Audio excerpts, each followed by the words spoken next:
Chris Good here, back with the first lecture in our pre-recorded lecture series for PSYC3530, and this is part 2 of that first lecture. So we've already learned about the experimental design, about confounding, and we learned that whatever statistic that we're going to end up using, it's going to have to compare the differences that could be attributable to the treatment with the overall variability within each of the groups in the study.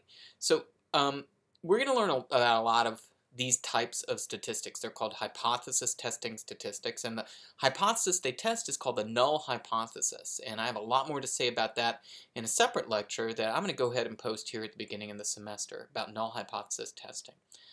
There's 4 steps in each of the hypothesis tests, and the steps are the same no matter whether you're doing this type of a between subjects or independent measures t-test, or a repeated measures t-test, or analysis of variance, repeated measures, or factorial. In all of the statistics that we do, these 4 steps are always going to be the same. The first step is to write out the null hypothesis. And what I mean by that is the mathematical expression of the null hypothesis. And you'll see that we can't actually calculate our statistic. We can't figure out what t is equal to without that mathematical expression. That'll make sense in just a moment. Next is to determine alpha, or the level of significance. And this is a number that's a decimal value between 0 and 1. And we usually say that it's 0.05. Or 5%. So alpha is usually around 0.05. We're going to use that value of alpha to look up in our statistical tables and find the critical region. We're going to need to calculate the degrees of freedom for our statistical test in order to do that, but I'm going to get to that in a second. I'm just giving you a preview. Step 3 is always to calculate the test statistic, and the last step is to make your decision. We'll do a couple more things after that, but this is pretty much the basics of hypothesis testing. So let's go back to step 1 and actually write out our null hypothesis. You may remember from 3510 that the null hypothesis is just a statement that basically your treatment doesn't work, which is kind of a weird thing to imagine because we wouldn't be doing this this treatment, this statistic. We wouldn't do any of it if we didn't think that the treatment did have an effect. But we have to start here. We've got to state the opposite of that, of what we sort of are expecting to find. We need to state that the treatment didn't do anything. Essentially, mathematically, that statement comes across as a statement that means that they came from the same population, or 2 different samples are being sampled from the same population, or at least from 2 different populations that have exactly the same population mean.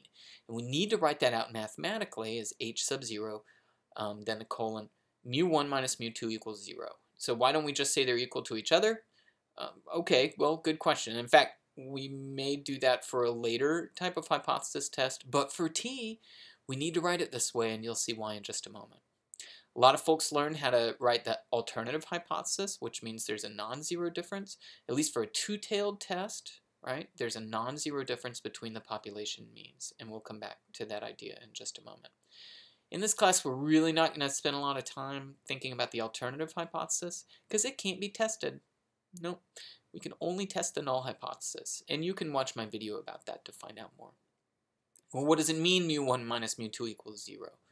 It means that Ginkgo doesn't have an effect. And if it doesn't, that means it's as though these 2 samples came from the same population, or at least from identical untreated populations with equal population means or mu's. Of course, the alternative is that there is an effect, or some kind of effect of Ginkgo, so that there's a non-zero difference between the 2 populations. But again, we're not going to concern ourselves with the alternative hypothesis much more than that. Okay. What was step 2? Determine alpha and find the critical region. I'm going to go ahead and let the cat out of the bag now and tell you that 0.05 as a level of significance is kind of arbitrary. There's not really a mathematical reason for choosing 0.05. But you should know that increasing alpha increases your chance of sort of finding an effect that might not be really there. So let's think about what may or may not be true. Let me go back one slide, go to the null hypothesis. Our null hypothesis is that Ginkgo doesn't do anything, so it's as though the two samples came from the same population. And I'll tell you right now, we will never know whether that's actually true or not. There's no way to know.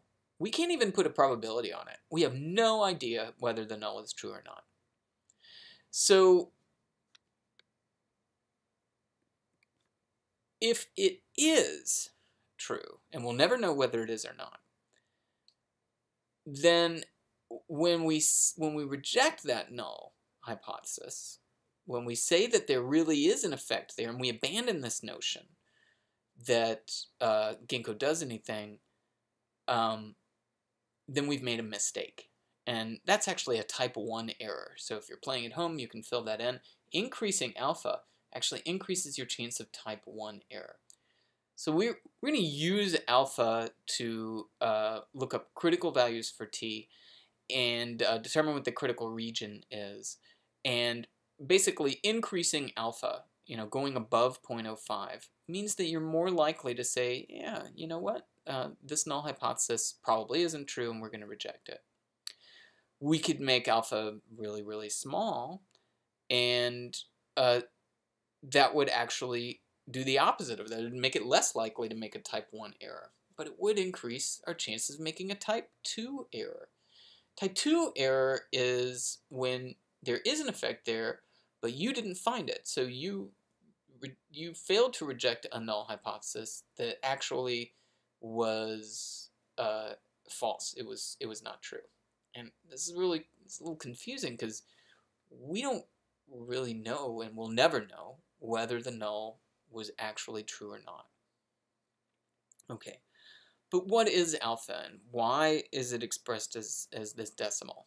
So alpha, the other name for alpha is the level of significance. And what it actually is it's a probability. It's sort of a probability beyond which you're going to say that finding our results is, it's either more likely or less likely than alpha. That's what t gives us essentially at the end. And I've explained this in another video, in the hypothesis testing video, which I urge you to take a look at. But briefly, I'll just say that alpha is sort of a line that we say, you know what, we're going to at the end know that when the null is true, there's a certain probability of getting the results that we did. That's essentially what our p-value is.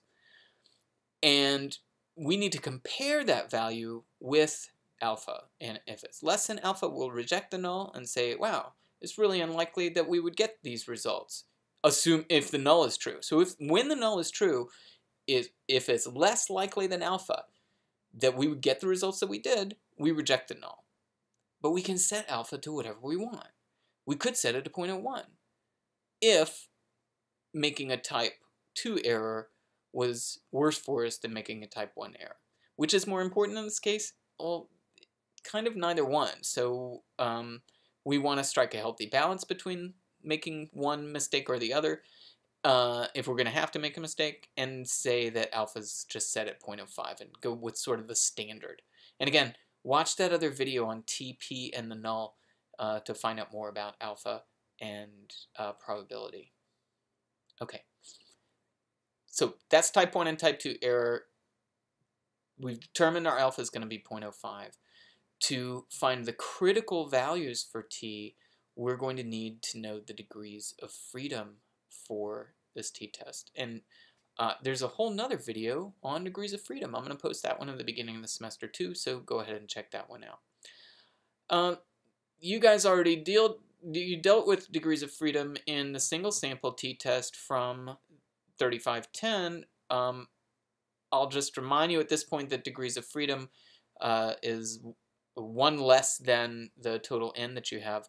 But here we actually have 2 samples, so we kind of have 2 degrees of freedom, and it's pretty simple for this independent measures t-test. We're just going to add them together to get the degrees of freedom for the whole t-test. So the degrees of freedom for this independent measures between subjects t-test is degrees of freedom for the first group, the control group, plus the degrees of freedom for the second group, the treatment group. And it's n-1, couldn't be simpler. We have 10 scores in each group. That last score down there in bold is the mean for each group. So n-1 here is, let's see, that's 10 minus 1 is 9. The second group also has 10 scores. 10 minus 1 is 9. 9 and 9 are 18, so 18 degrees of freedom in this study. All right. In the back of your Graviton Wall-Down book, you'll find this table. This is the T table. And there's two different ranges of alphas. So the alphas are across the top.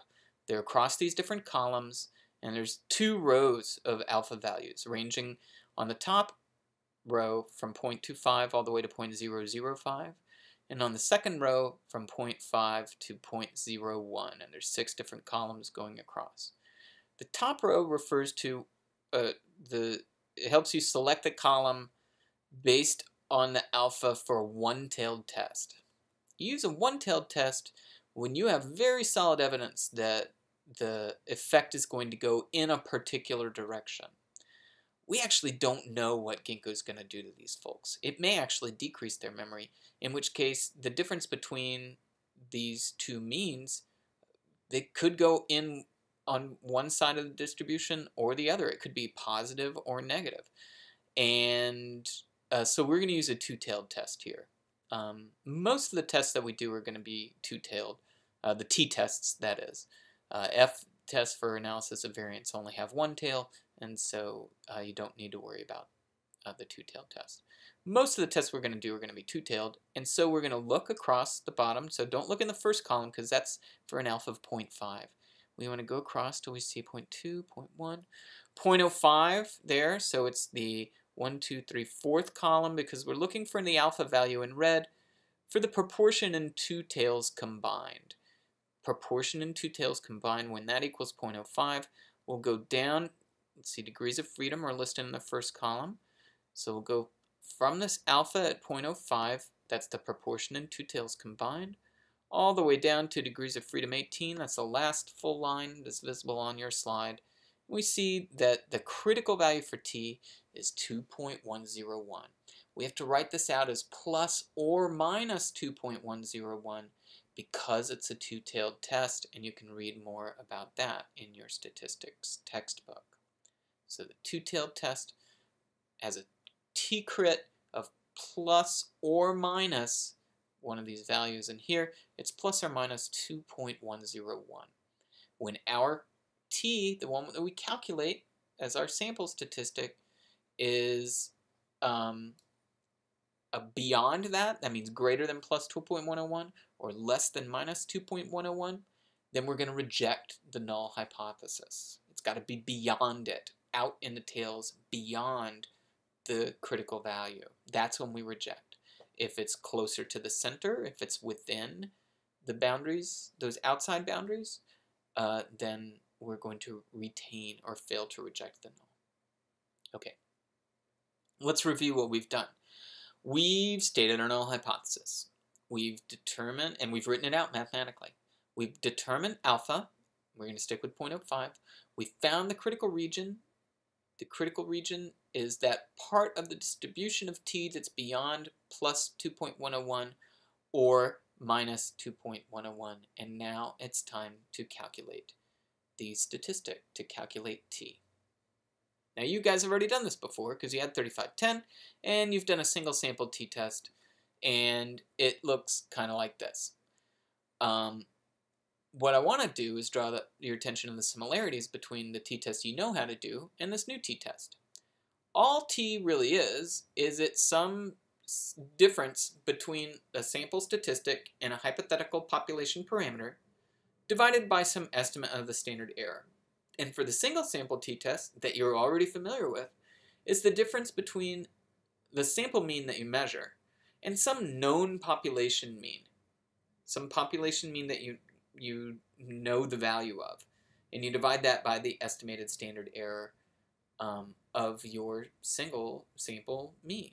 And so the equation for t is m, that's your sample mean, minus mu, that's your known population mean, divided by the estimated standard error of the sample mean.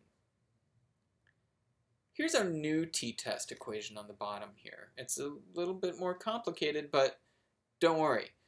Again, it's the difference between a sample statistic and a hypothetical population parameter. For the independent groups t-test, the independent measures t-test, it's the difference between your sample means minus the difference between your population means divided by the estimated standard error of the difference between those sample means. Now, you know what the sample means are, right? They're 6.3 and 8.7, something like that. But what are we going to put for these population mean values? Well, I'm going to go back a few slides. Do you remember this? The null hypothesis? That's why we wrote it out mathematically. Mu1 minus mu2 is 0. So we have to have this mathematical statement of the null hypothesis in order to solve this equation. T is the difference between your two sample means minus a hypothetical population mean difference, and it's hypothetical because it's the null hypothesis, right? So all the calculation we do with T is under the assumption of the null hypothesis. So this is going to be mu1 minus mu2 minus 0 divided by the estimated standard error of the difference between these two means. Well, that makes it pretty easy. We already have the sample means. Let's just do the estimated standard error.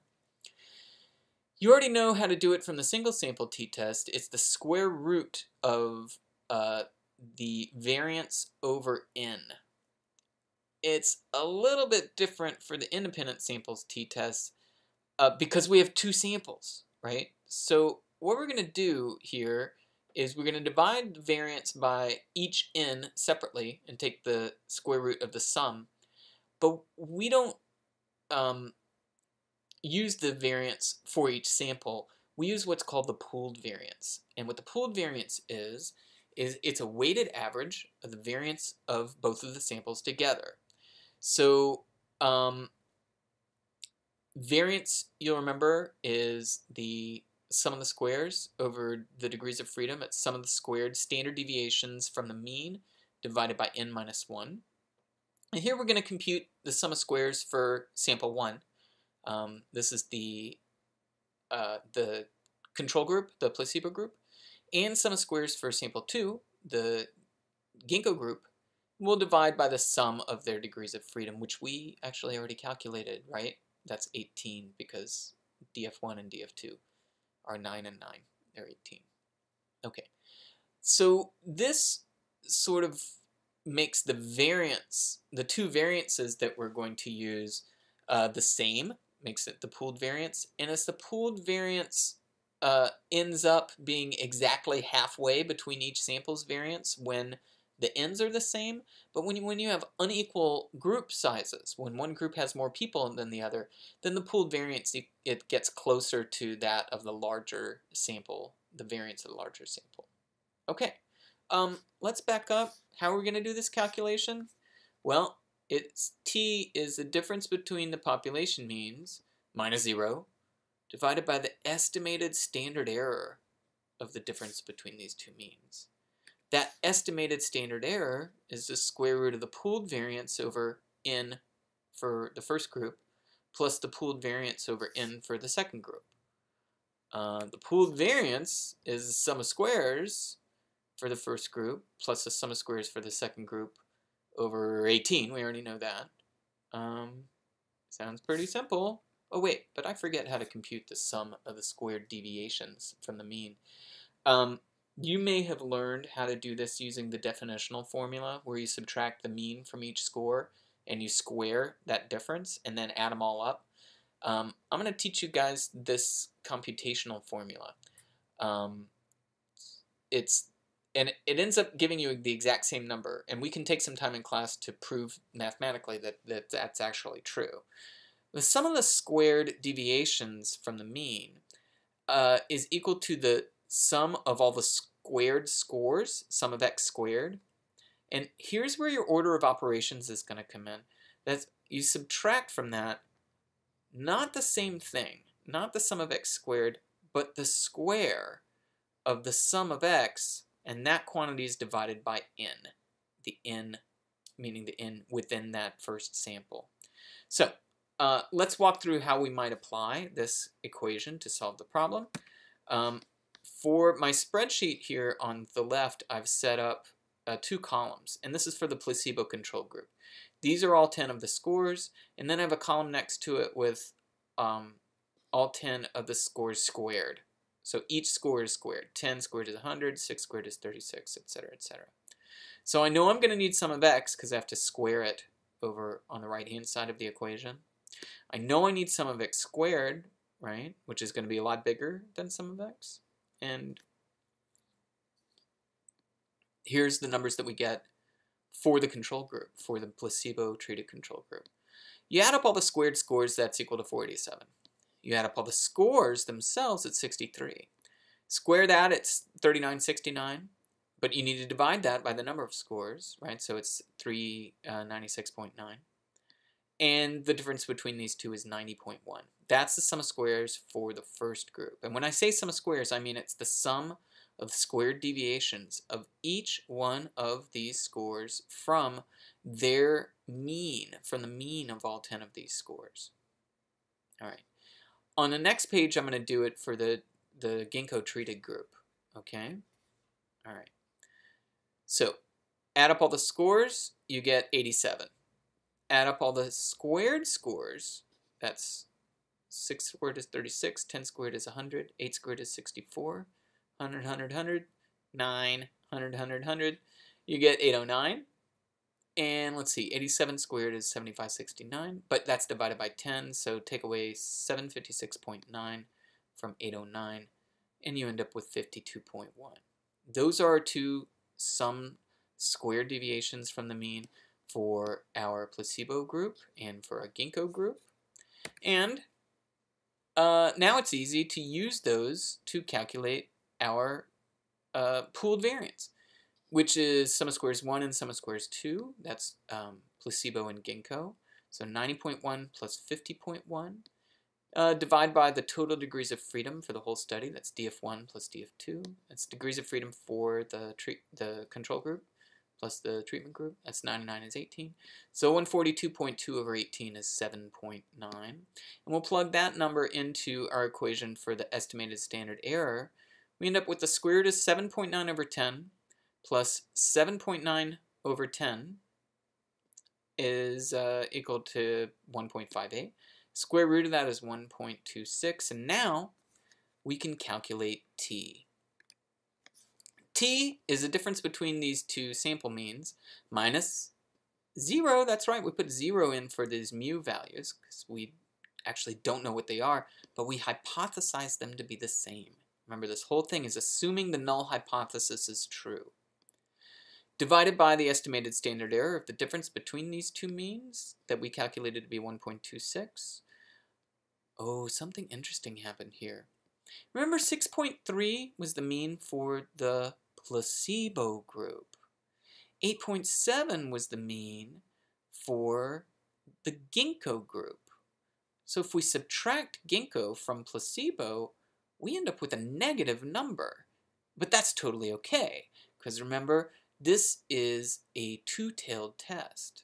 And if this t-value is beyond negative, whatever the critical value was, then we can also reject the null. So it's okay to get a negative value for t. You just need to keep in mind the direction that it means. What does negative 1.9 mean?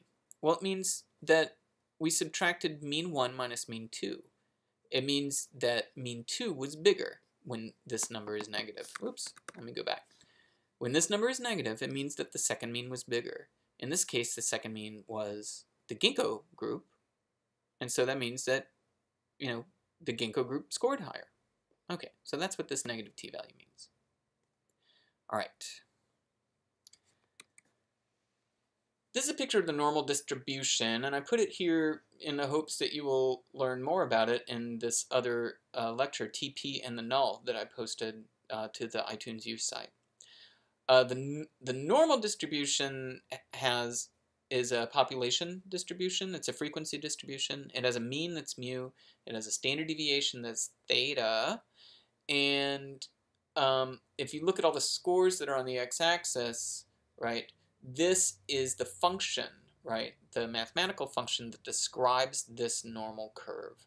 Well, the very good people who wrote your textbook have used this equation to go ahead and say what proportion for t, which is sort of distributed normally, lies beyond certain critical values so that you can look them up. We already did it. This is just how they did it. And again, this is kind of a commercial for that TP and the null video. We looked up the t critical and we got plus or minus 2.11. So if we plotted that on this normal curve, that would be sort of way out here in the tails. Plus 2.11 is out here in the right-hand side. The population mean for t, I'll go ahead and tell you, it's always going to be 0. So 0 is what you usually get when?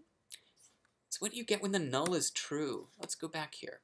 Let's assume that Ginkgo doesn't do anything, and that the null hypothesis is true. These two sample means, the two population means, mu1 and mu2 in the equation, really do equal 0. If Ginkgo doesn't do anything, then most of the time your sample means are going to be equal.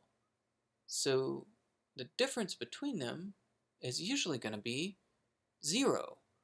So most of the time, when the null is true, right, this is what the distribution of t looks like, with mu being 0 here. It's actually t, instead of scores here, we'd have t on the x-axis. And this most frequently occurring score for t, when the null is true, is 0. The critical value for t is what t is 2.5% of the time at the positive tail and 2.5% of the time in the negative tail. That's where we got this t crit from. So every once in a while, when the null is true, you will randomly sample two independent samples whose means are this far apart relative to their variability within each sample group. Well, we didn't quite get that far with our observed t. It's minus 1.9. And so it's closer to the center of the distribution. It's on the center side of the distribution. It's not way out in the tail beyond this value of 2.11. So do we reject or fail to reject? Well, when your observed t is greater than your critical value for t, right, greater than the positive critical value for t, that's when you reject. Our observed t, it is greater than the negative value, but it's not out there in the tail beyond this value. And that's why we don't say you reject when t is greater than the critical value. We say we reject when t is beyond the critical value. And negative 1.9 is not beyond out past negative 2.11. It's closer to the center. It's on the center side of this number. And so we're not going to reject the null in this case. So not rejecting the null doesn't mean accepting the null. It just means we didn't reject it. So does Ginkgo work? Well, all we can say at this point is that we did not find evidence that it did work. We found no statistically significant difference between these two means. So even though we do see a numeric difference between them, it's not meaningful enough for us to categorize this difference as evidence supporting that Ginkgo biloba actually is responsible for improving the memory. So what conclusion can we draw from this, and how do you write it? I'm going to save this for when we get together in class. Or maybe you can check in with me over chat when you listen to this video, and we can practice writing about it. But it's going to be something about not being able to, not finding any evidence to suggest that it does work. Okay, Lastly, I'll leave you with this. You came into this class already knowing how to do a t-test with a single sample t-test. In that single sample t-test, your sample data is just one sample. That's why they call it the single sample t-test. So you have you have one sample mean m. You have a hypothetical, but sometimes not hypothetical. Sometimes you actually know the value of your population parameter mu. And the estimated standard error is the variance over n for this single sample. And the sample variance, of course, is the sum of the squared deviations from the mean over degrees of freedom. For the independent measures t-test, your sample data involves two means, and really you're interested in the difference between them. The hypothetical population parameter is 0. You hypothesize the difference between the population means to be 0. Your estimated standard error is the square root of the sum of the pooled variance to n ratios for your two samples. So pooled variance over n1 plus same pooled variance over n2. And of course, to calculate the pooled variance, it's the sum of the sums of squares divided by the sum of the degrees of freedom for each sample. All right. We used a lot of numbers, like 10 scores in each one of these samples, and the numbers we ended up dealing with for sums of squares got kind of big. We're going to try it on some simpler numbers in class the next time that we meet. So be prepared to do that, and I will be there to help you. So I will see you next time.